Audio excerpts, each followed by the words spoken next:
You're listening to the Effective Statistician Podcast, the weekly podcast with Alexander Schacht and Benjamin Pieske, designed to help you reach your potential, lead great science, and serve patients while having a great work-life balance.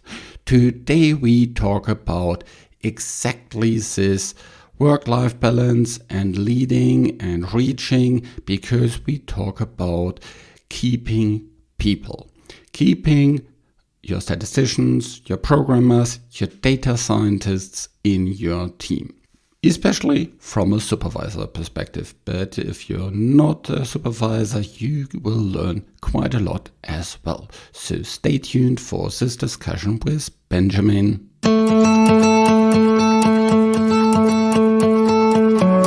I'm producing this podcast in association with PSI, a community dedicated to leading and promoting the use of statistics within the healthcare industry for the benefit of patients. Join PSI today to further develop your statistical capabilities with access to the video-on-demand content library, free registration to all PSI webinars, and much, much more. Head over to the PSI website at psiweb.org to learn more about PSI activities and become a PSI member today.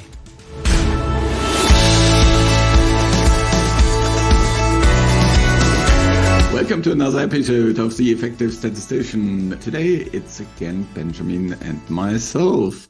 Hi Benjamin, how are you doing? Good, very good. Thanks, Alex. How are you? Very good. By the way, congratulations to your new role. Oh, thanks. Yeah. It's been just recently been announced that I'm promoted to the Global Head of Biometrics, or Biostatistics actually is in our saying in CYTEL. So I'm really glad to have the opportunity, and let's see, a lot of challenges on the way. Yeah. Very good. And in such a position, of course, there is one topic really, really important.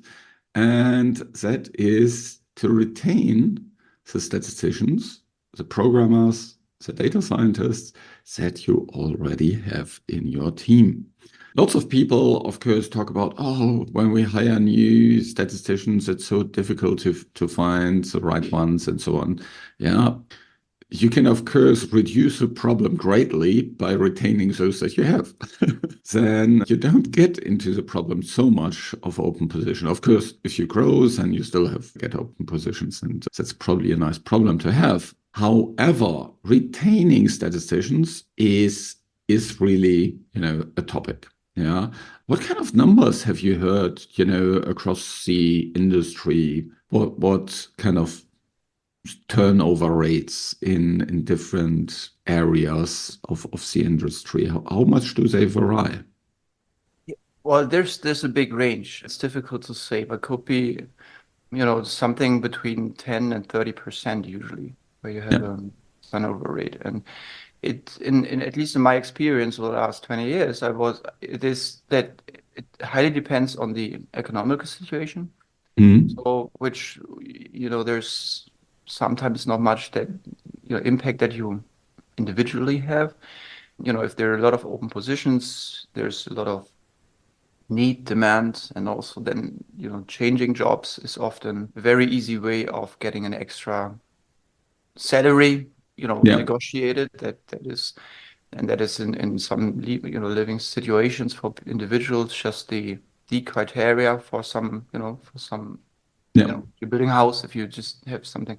So there's a lot of external demand or external impact on these numbers. But I would say in general, it's maybe 10-15% turnover rate on average.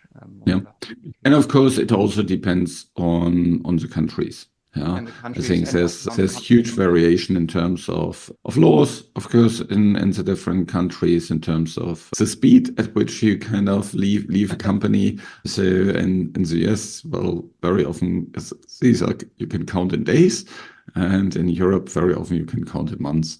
And so there's definitely a lot of variation. So we'll not speak about kind of exact numbers today.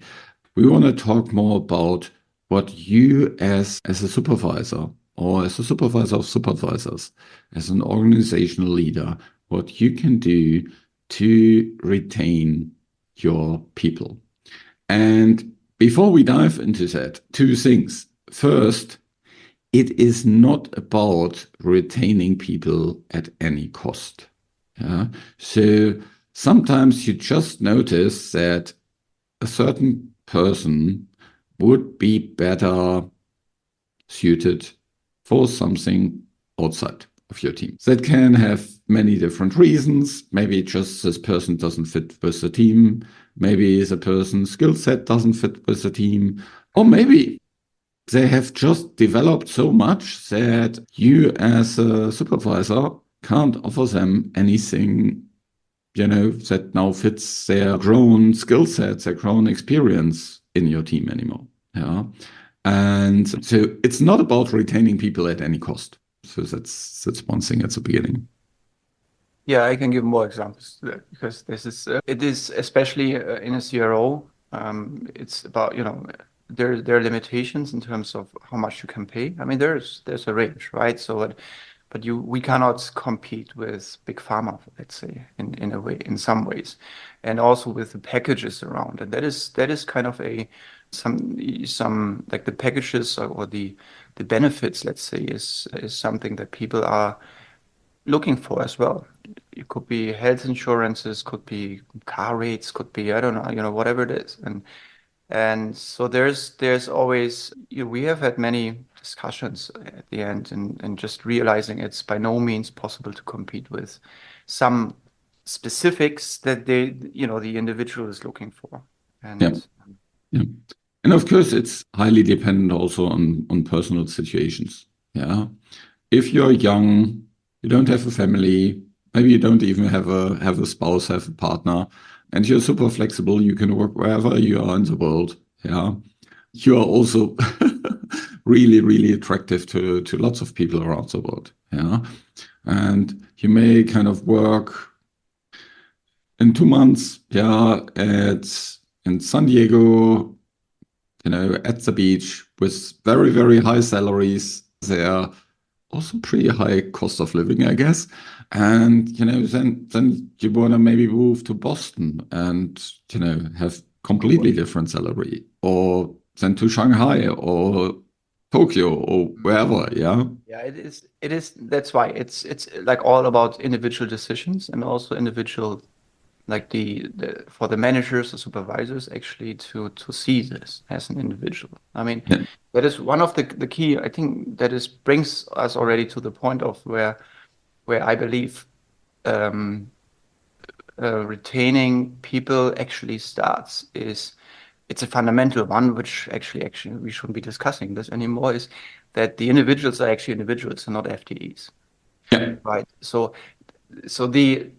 that is something that I learned in many ways, that there could be groups, there could be people, there could be departments that are treating. I mean, counting FTEs is fine in one way. I mean, we need to do that, but treating them as like a number is just not the right way. Yeah. It is true for working. I mean, obviously, if you have individual contact, then it's not happening. But also as a company in general, it is a danger to not see the individuals as individuals. And Mm. that actually is already the mindset which we need to think through, because if you don't have that, if the company doesn't have that, we are talking, against walls at the moment. So. Yeah. Yeah. Yeah. And I've seen that where managers kind of move people around just because, there's more demand there. So, okay, let's take just 5 people from this group and move it over there, yeah, to meet the demand. And half a year later, the demand has shifted. Okay, so let's pick 6 from the other group and move them over here, yeah. And just because you see, you have your Excel spreadsheet in terms of, okay, where's the demand, where's the people, and you kind of, just move people around like FTEs, like numbers in an Excel spreadsheet.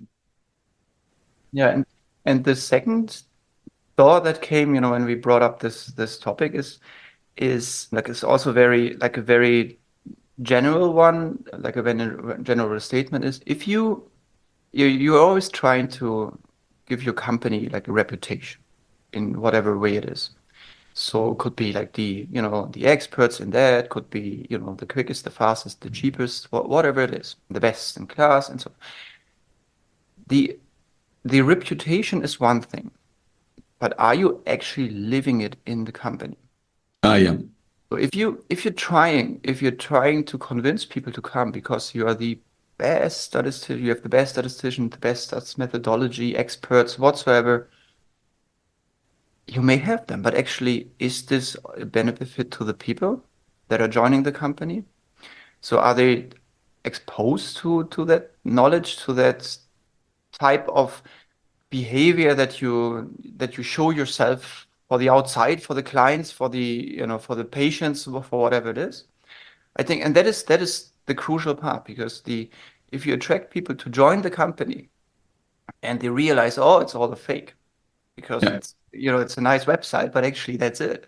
Then you can fight for like retaining people as much as you want.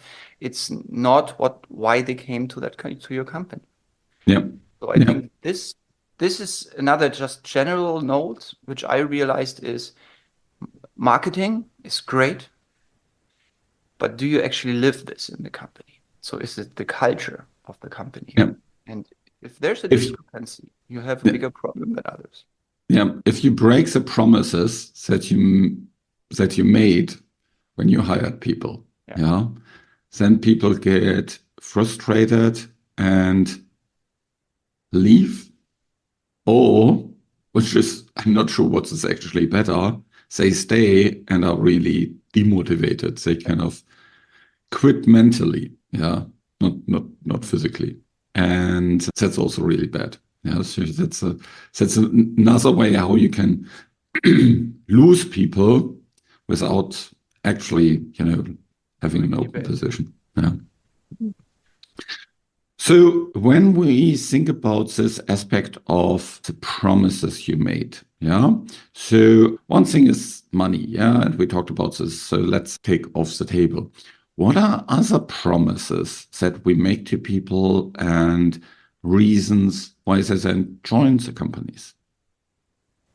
Well, first of all, the day-to-day work should be interesting to them. So they should be fit. They should be aware of what we are expecting from them to do. So that is Hmm. not really like a promise in that regard, but I think it's covering usually 80 to 90% of the day. So that they need to follow, I mean, stats lead role, whatever the job is that the person is joining the company for. So I tell, my call usually, when I have an interview with people, I often do have first interview myself, like in an informal way. Hmm. Sometimes even, before just don't listen to me, but now before talent acquisition is aware of it, right? So when there's somebody interested in joining, I just check it out by openly saying that is what we are looking for and trying to find out, is it actually what you are looking for? Yeah. Right? It is so there's usually job description out and there's like a role explained with standard statement of what exactly it is. And to be honest, in a business that I'm in within, PBS, so unit-based outsourcing, it's also very difficult to make this so specialized that we can identify unique experts or are in need of unique experts that we could employ for full time for that. Hmm. Right? We do have some exemptions but usually it's a wide variety of types of studies, of type of therapeutic areas, of roles, Hmm. interaction, even groups, clients. It's not an FSP role, it's kind of so it's a high variety and it's difficult to put this into like an expert role where you say, well, you kind of, well, this is what we are looking for, an expert in that, and just give you all expert roles in oncology also. Yeah. You will only do biomarker research in Yeah. oncology whatsoever. So Yeah. that is, I mean, it's always excellent if we get specific experts in fields that help us grow. And that is exactly the point. Help us grow, right? So where we need to, where we are promising our staff things and say, well, but you can develop into something, or you can, go to training, to conferences, and deep dive further into specific topics that you are interested in. And I think that is a promise that we often do. I hope everyone is doing, because especially I know around statisticians that the majority of statisticians is very much interested in learning more and more and more. Yeah. And so we need to not only promise that and then get the people hired, but actually deliver. Yeah. And that is the responsibility of the manager of the teams, is to give them the opportunity to follow up on that, to allow them to grow, to develop, and to actually give them also spare time, and which is difficult, but give them really an allowance, a possibility of attending trainings, of attending conferences, of doing trainings, maybe Yeah. being an expert in something and delivering it to Yeah. internally, and Yeah. really just make them seen, welcomed, seen, and developed as experts, or even like in that role. And doesn't need to be like an explicit expert, but just really like a delivery of the promises that you made. Yeah. When I think about retaining people, highly motivated people, yeah, that come into the job, and usually, the first day you come into a job, you're always motivated, yeah, and you're motivated usually by three things: mastery, autonomy, and purpose. And what you just talked about is really this mastery aspect. Yeah, we want to become better as statisticians, data scientists, programmers. Yeah, we don't want to write the same code that we did 10 years ago. Yeah, we don't want to do exactly the same models that we did 10 years ago. Yeah, we want to improve in terms of how we design studies. We don't usually just want to rerun the same studies that we have done again and again and again and again. Yeah. There needs to be some learning. And that learning is, as you said earlier, is highly variable across the different people. Some people really want to learn more about the medical and therapeutic area background. Yeah. I've seen statisticians that they just want to work in oncology. Yeah, that is the area that is most interesting of me, and I want to learn about all these different methods of action and the various biomarkers and the new things that we can do there. And I'm also motivated because it is oncology, and maybe there's some personal relationship to it. Yeah, that maybe she or he is a patient himself, herself, yeah, or family members had cancer, yeah. So that is really important to understand. For others, it's about I want to really hone in on my technical skills, yeah, like I want to learn more about data science or whatever. And yet for others, and that is also a possibility, maybe they want to become more people leaders. Yeah, in terms of they want to grow their people skills. They want to develop potentially into supervisors. Understanding that is really, really important. And then making sure that you give them as much as possible the right projects. And it doesn't mean that all the projects that they work on fit exactly that. Yeah. I've one member of my team where just one of the many projects he was working on was, that highly motivational project.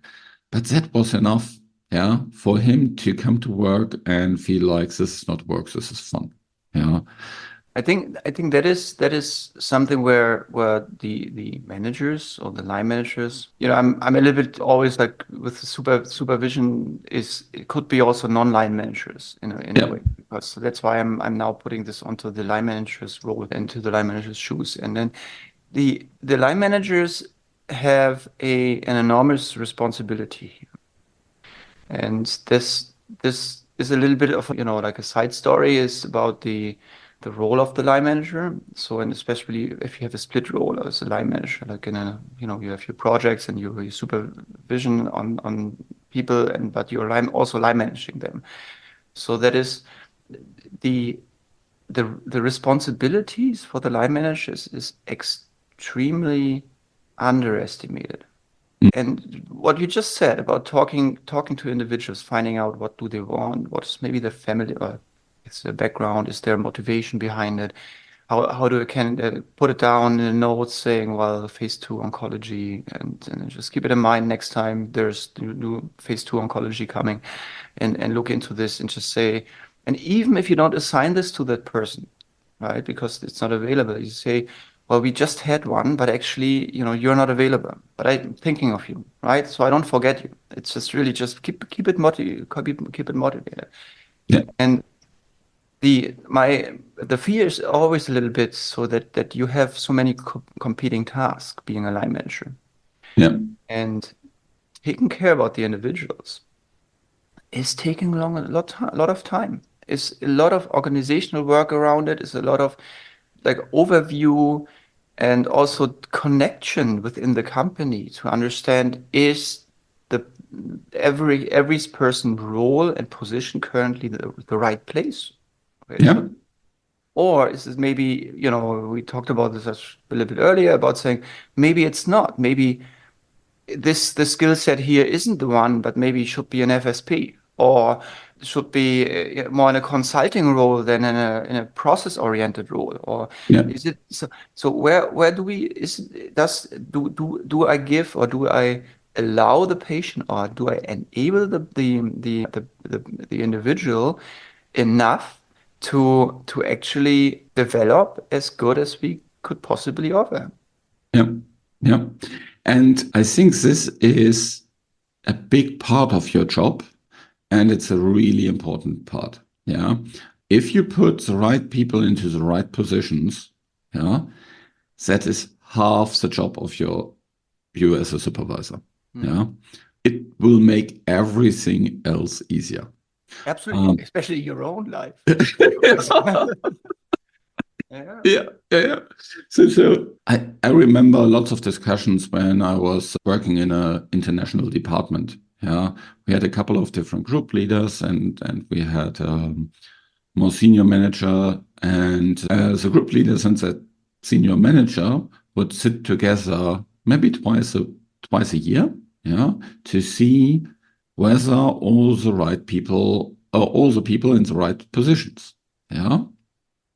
And then it was also, of course, a discussion, okay, which therapeutic area needs more help, where's less help needed, yeah. But it was mainly about the individual people. Okay, who do we need in which team? Yeah, who is best suited in which team?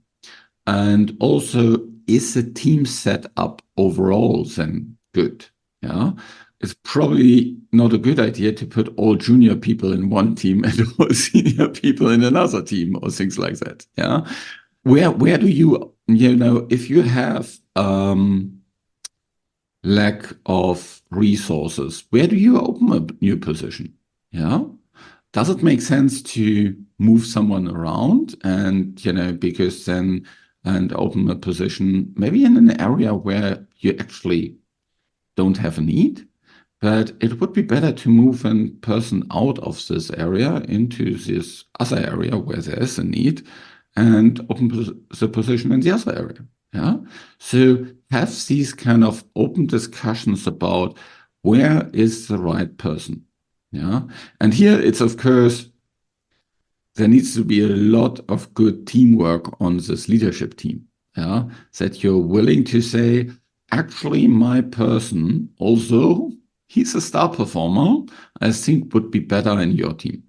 If you can achieve that, then people will recognize that. Yeah. And maybe 2 years later, they come back into your team.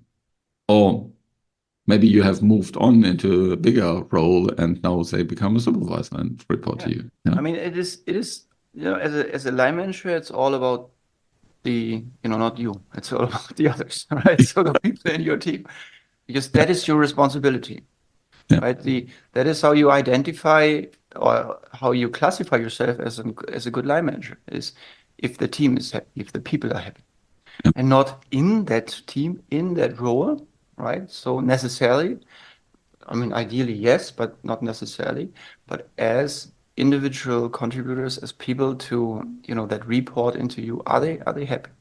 And Mhm. if they say, if there's if they're happier, if they're not reporting into you, then Yeah. right, give them the opportunity. But go ahead. Yeah. There's one thing that I want to talk about, and you mentioned FSP earlier. Yeah. Now I have been on the sponsor side. Yeah. And I had people in my team which were, not within my company. Yeah. But coming from a CRO. I think as a group leader there, you should have a big interest to make sure that you retain these people as well. I agree. I think yes, in FSP, we have exactly the same problems, but the responsibility is more now moved into the farm, into the client side. Mhm. Because that is where the supervision and the contribution of these individuals actually take place. And I would say, I mean, my limited experience in FSP, but I would say that it is, well, in some parts it's a split role. I mean, about promotions and salary, it's then on the employer side, but in the personal development of that person, that is really something where the eye or the focus should be on the farmer side, because they are integrating these people into their groups, into their teams, into their projects, everything. And if they plan with them, if they want to attract them, because if they're not happy there, then they will leave. And Yeah. so I would say it's more or less the same problem, a little bit split responsibility, but the primary responsibility I would see on the client side. Yeah, the topic is just that most of for example, we talked about learning. Yeah. Most of the learning happens on the job. Yeah. So, of course, it's also nice to go to a conference, but how often do you realistically go to a conference? Yeah. 80-90% of your training will be on the job. Yeah. And so you need to make sure that people have the opportunity to develop on their job. Yeah.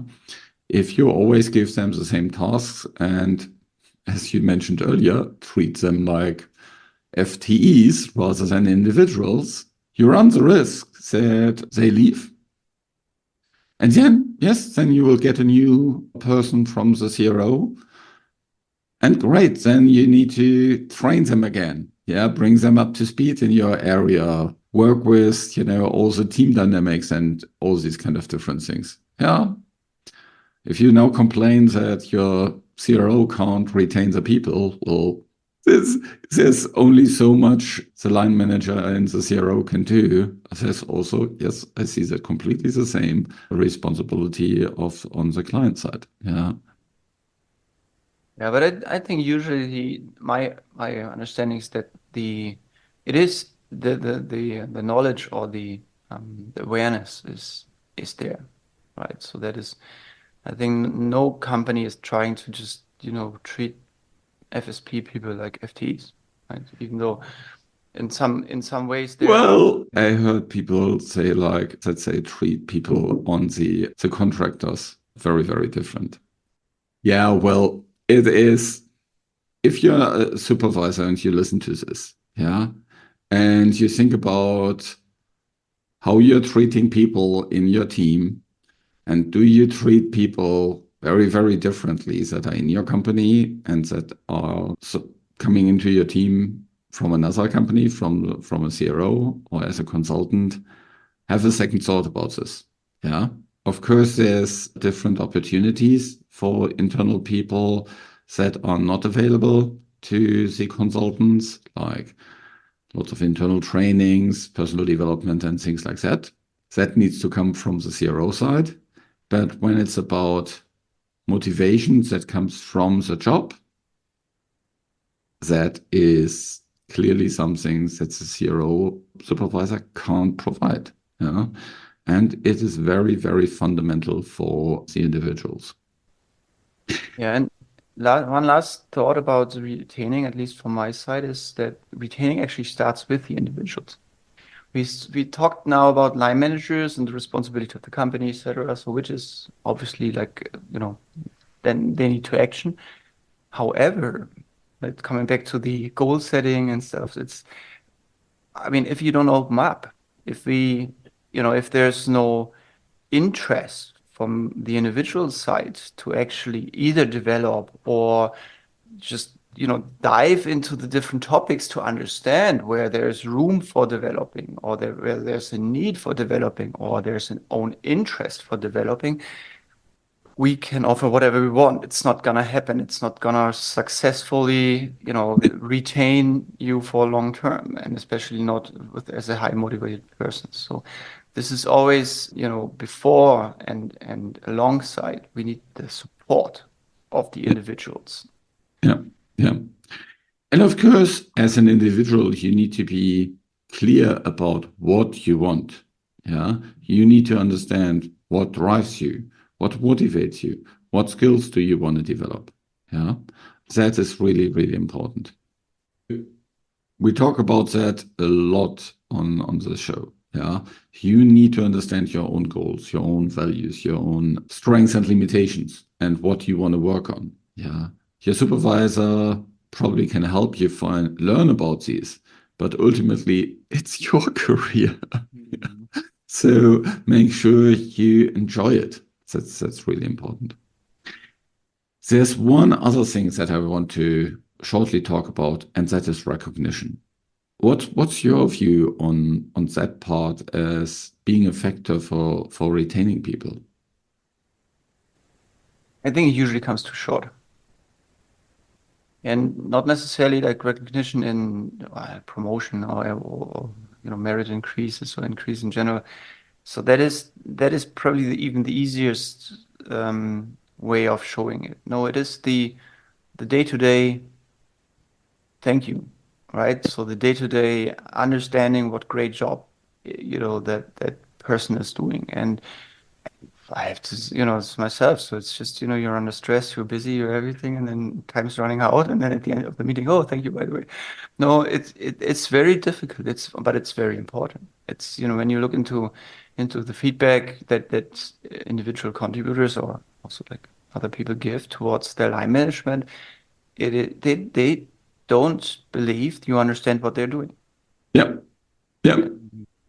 And very simply because of not making them aware of, oh, you probably very much understand what they're doing, and you just don't mention it because you take this as granted. Granted. Right? So yeah.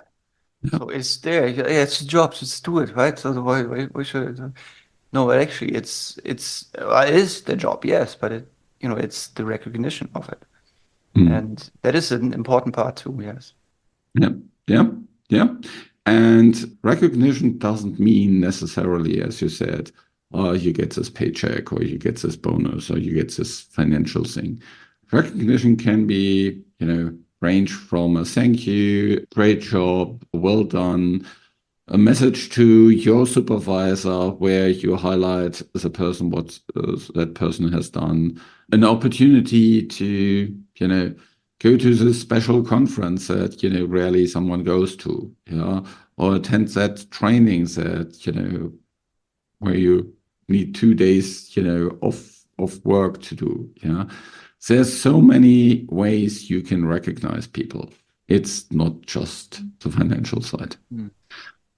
Okay, so there's of course lots of other things we could talk about in terms of retaining people. In the end, it is definitely a great part of any supervisor's job, irrespective of whether people are in your direct line of report. Yeah. So if you are managing people as whether they're in your company or whether they are contractors, always make sure you understand the different individuals and put them on the right job. Thanks a lot for that great discussion, and check out the next episodes. There will be lots of further interesting things coming. And you may recognize we have now bi-weekly episodes. So check out also the Friday episodes that are coming out all the time. And if you love these podcast episodes, please share them with your friends, your peers, your supervisor, your team. These are all for free and everybody can benefit from it. Thanks so much. Thank you.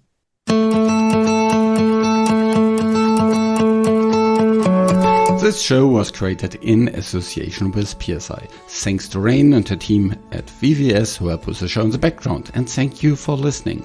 Reach your potential, lead great science, and serve patients. Just be an effective statistician.